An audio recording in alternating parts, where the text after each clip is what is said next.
The movie opens with a young woman getting dressed after spending the night with a client. As she prepares to leave, her voice narrates over the scene. She explains that she has always been good with words, a skill that is essential in her line of work. She explains that her job is not only about physical intimacy, but about becoming whatever her clients want her to be. After leaving with an older client and getting into a taxi, the woman disappears into the city. Watching her from a nearby window is Dr. Catherine Stewart, a successful gynecologist whose life appears stable and carefully organized. Meanwhile, Catherine's husband David is a respected college professor. Despite being middle-aged and married, he remains extremely popular with his female students. During one of his classes, several students invite him out to dinner. David politely declines, explaining that it's his birthday and he has a flight home in a little over an hour. Back home, Catherine has spent weeks organizing a surprise birthday party for him. Their house is filled with friends eagerly waiting for David to arrive. Catherine and David also have a teenage son named Michael, who seems far more interested in spending time with his girlfriend than helping with the celebration. As the evening goes on, David calls Catherine and tells her that he won't make it home because he missed his flight. Catherine is disappointed and embarrassed, especially after putting so much effort into planning the surprise party. While she tries to hide her feelings from the guests, David is later seen spending time with one of his female students from class. The next morning, David is back home and apologizes for missing the party.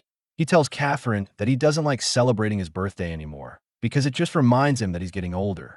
Catherine's frustrating morning only gets worse when she discovers that her son's girlfriend spent the night in their house. She confronts her son, who reveals that David already knew about it and had no problem with the arrangement. Then on top of that, as David gets ready for work, his phone receives an email notification.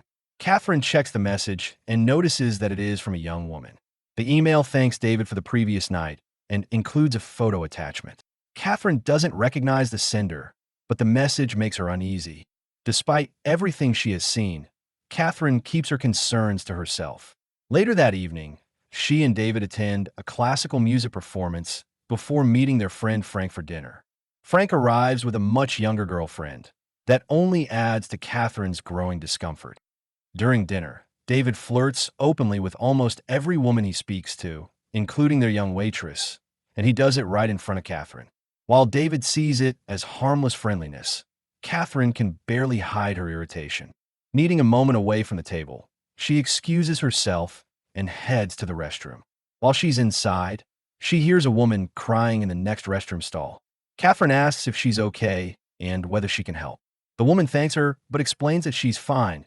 She just ran out of toilet paper. Catherine passes some under the divider, and the woman jokingly remarks that men are such assholes. Catherine can't help but relate.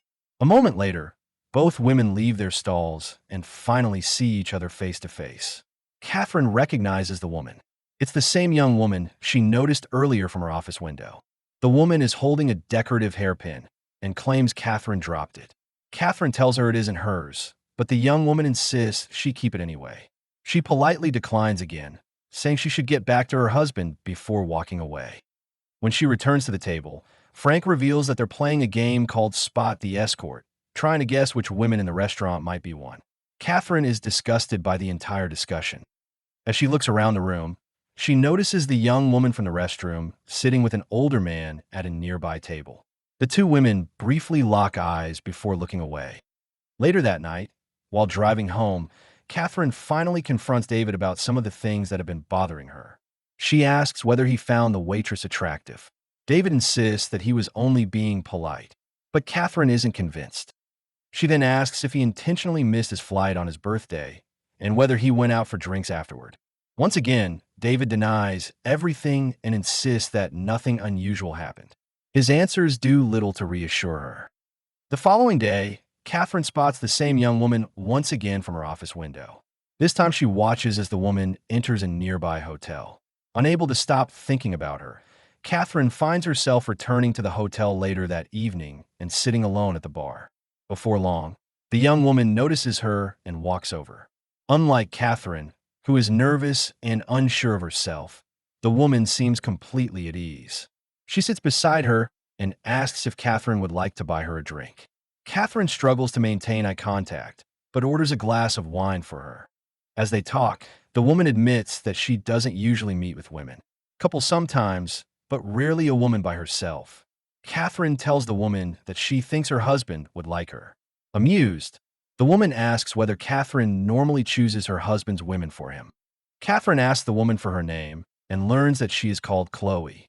Then Catherine explains that she believes her husband may be cheating on her and wants to know the truth. She offers Chloe money and asks her to approach David to see how he reacts. She tells Chloe where David usually spends his lunch breaks, what he looks like, and even how she should present herself. If David asks what she does for a living, Catherine instructs her to say that she's a student. The next day, Chloe heads to a small cafe where David often eats lunch while reading the newspaper. Spotting him alone at a table, she takes a seat nearby and studies him for a moment. Then she approaches and asks if she can borrow some sugar. After returning to her table, Chloe glances in his direction. Eventually, David looks up and notices her. The moment their eyes meet, Chloe gives him a warm smile. Afterward, Catherine withdraws cash and goes to see Chloe. Chloe explains that the encounter went almost exactly as Catherine planned. She approached David and asked to borrow some sugar. At first, he barely acknowledged her, pretending to read his newspaper. But after a few moments, he got up and approached her himself. He asked if she was a student, and the two of them chatted briefly. According to Chloe, the conversation was completely innocent.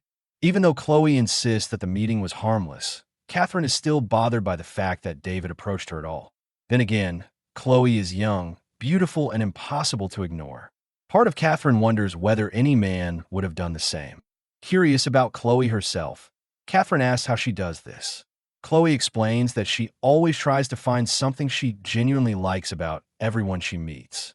Then, almost unexpectedly, she tells Catherine that sometimes special people enter her life. People like her. The comment catches Catherine off guard. Try to regain some distance. She hands Chloe the money she promised. Chloe accepts it, but there's a hint of disappointment on her face. Then Catherine asks Chloe to meet David one more time and see what happens. After that, she promises they'll end the whole thing. Chloe agrees. That night, Catherine's doubts continue to consume her. While David works on his computer, she notices him exchanging messages with someone online. Before she can confront him, she overhears her son getting dumped by his girlfriend. Catherine goes to comfort him, but he snaps at her and tells her to leave him alone. With nowhere else to turn, Catherine joins David. The moment she approaches, he quickly closes the windows on his computer screen. Catherine asks who he was talking to.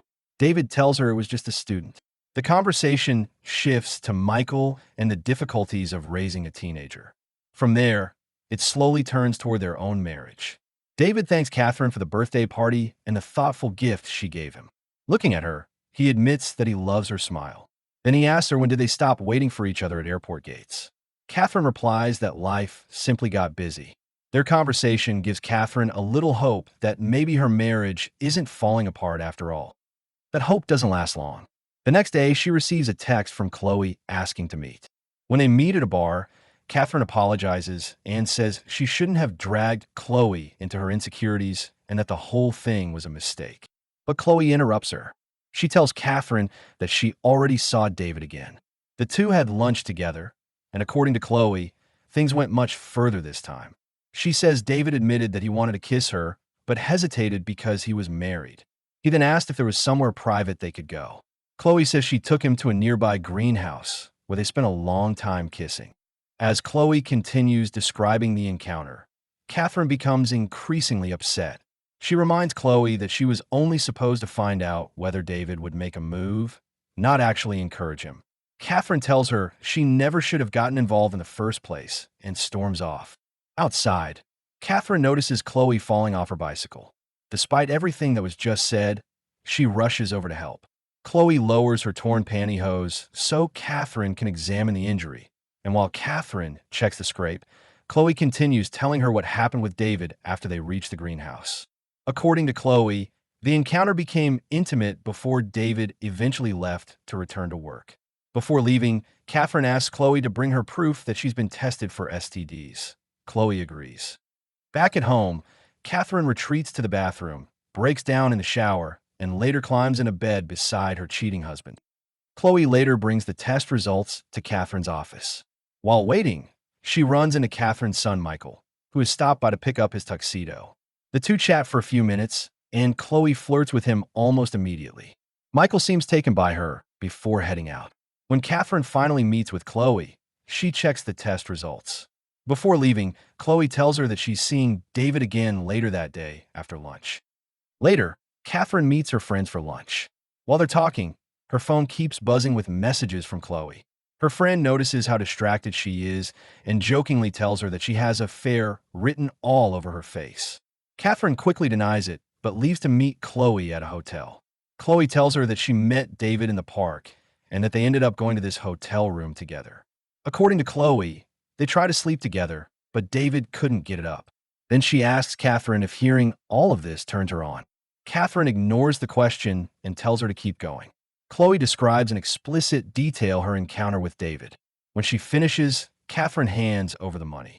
The two then leave the room and wait for the elevator. While they're standing there, Catherine notices Chloe's scent and asks what perfume she's wearing. Chloe tells her it's not perfume at all, just body lotion. She squeezes some onto Catherine's hand and rubs it into her skin. As they continue talking, Catherine starts telling Chloe about her marriage. She says there was a time when she and David did everything together. They couldn't stand being apart and would wait for each other outside appointments just to spend a few extra minutes together. Chloe asks if she still loves him, and Catherine says she doesn't know. Before they part ways, Chloe says David told her it was the first time he had ever done something like this. Catherine says that's a lie. Then she admits she doesn't know whether she should feel relieved or just hang herself. As she starts crying, Chloe moves closer and tries to comfort her. Then she suddenly kisses her. Catherine kisses her back for a moment before pulling away. Shocked by what just happened, she quickly leaves and goes to attend Michael's piano recital. After the performance, friends and family gather to congratulate him. David is proud of his son and proud of Catherine too. At one point, he takes her hand, kisses it, and tells her that he really likes the lotion she's wearing. The comment annoys Catherine so much that she goes looking for Chloe. She finds her at the hotel bar on a date with another client.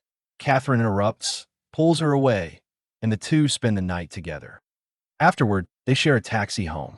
During the ride, Chloe asks Catherine if she wants to see her again. Catherine doesn't know how to answer, but what she knows is that she doesn't want Chloe seeing David anymore. Before leaving, Chloe tries once again to give Catherine the hairpin. This time, Catherine asks her directly if she dropped it on purpose back in the restaurant bathroom. Chloe admits that she wanted an excuse to talk to her. Catherine doesn't know what to make of that and leaves for home. When she finally arrives, it's late. David asks whether she is having an affair. Catherine fires back that he's hardly in a position to judge. Catherine accuses David of being unfaithful, while David insists that he hasn't done anything wrong.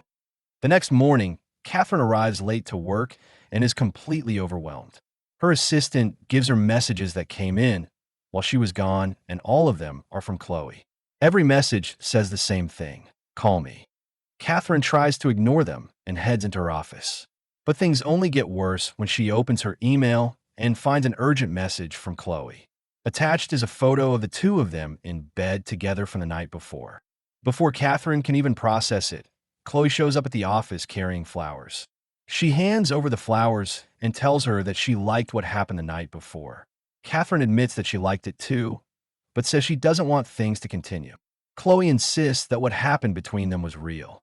Catherine offers Chloe another payment, hoping that will finally end things between them. Chloe is offended and tells Catherine that this isn't about money. She accepted money before because Catherine hired her, but what happened between them the previous night was different. Catherine tells Chloe that their relationship started as a business arrangement, and that's exactly what it was. As far as she's concerned, this has gone as far as it can go. Chloe finally takes the money and leaves the office. After leaving Catherine's office, Chloe goes to Michael's hockey game and gives him a Raised by Swan CD.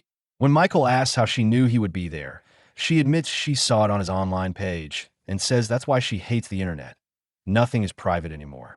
Later, Catherine hears Raised by Swans playing from Michael's room and immediately thinks of Chloe. She rushes in and starts asking him questions about her, convinced Chloe was in his room. A moment later, she sees a text from Chloe saying that she just left. Catherine calls her and reminds Chloe that she told her not to see David anymore. But Chloe insists that she never contacted David. According to her, David was the one who called. Catherine arranges to meet her at a cafe. At the same time, she also asks David to come there because she wants them to finally be honest with each other. David arrives first, and Catherine demands that he stop lying and admit that he has been having an affair. David admits that he missed his birthday flight on purpose and went out for drinks that night. He also admits that he flirts and that he has been tempted over the years. But he insists that he has never actually cheated on her. Then Chloe walks into the cafe. Catherine watches closely, expecting some kind of reaction. Instead, David doesn't recognize Chloe at all. Without saying a word, Chloe turns around and leaves. At that moment, Catherine realizes that none of Chloe's stories about David were true.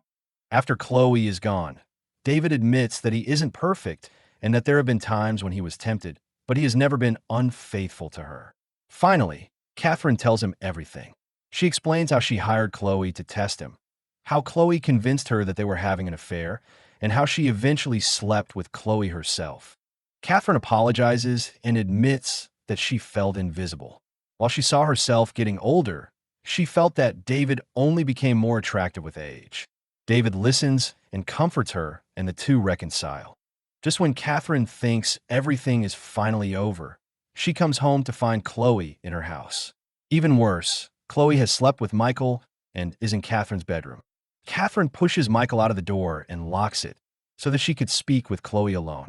Chloe tells Catherine that she can't just buy people and then throw them away when she's done with them.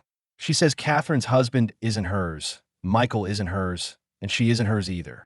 Catherine admits that she brought Chloe into her marriage, but tells her she needs to stay away from Michael. Chloe says she saw Catherine in him. She saw it in his eyes and in the little things he does.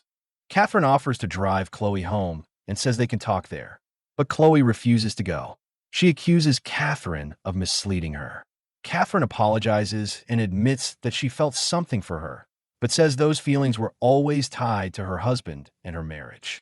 Chloe becomes emotional and tells Catherine that she made her fall in love with her. Catherine insists that she never meant for that to happen. Then Chloe cuts Catherine with a decorative hairpin she has been carrying throughout the film. Catherine tries to calm her down and tells Chloe that she's beautiful and asks her what she wants. Chloe wants Catherine to kiss her, and Catherine finally gives in and kisses her. At that exact moment, Michael walks into the room and sees them together. Startled, Catherine pushes Chloe away, and she falls backward through the open window. She manages to grab the frame for a moment, but then intentionally lets go and falls to her death. Sometime later, Michael graduates. During the celebration, Catherine is seen wearing Chloe's hairpin. The end. Thanks for watching. Don't forget to like and subscribe. And until next time.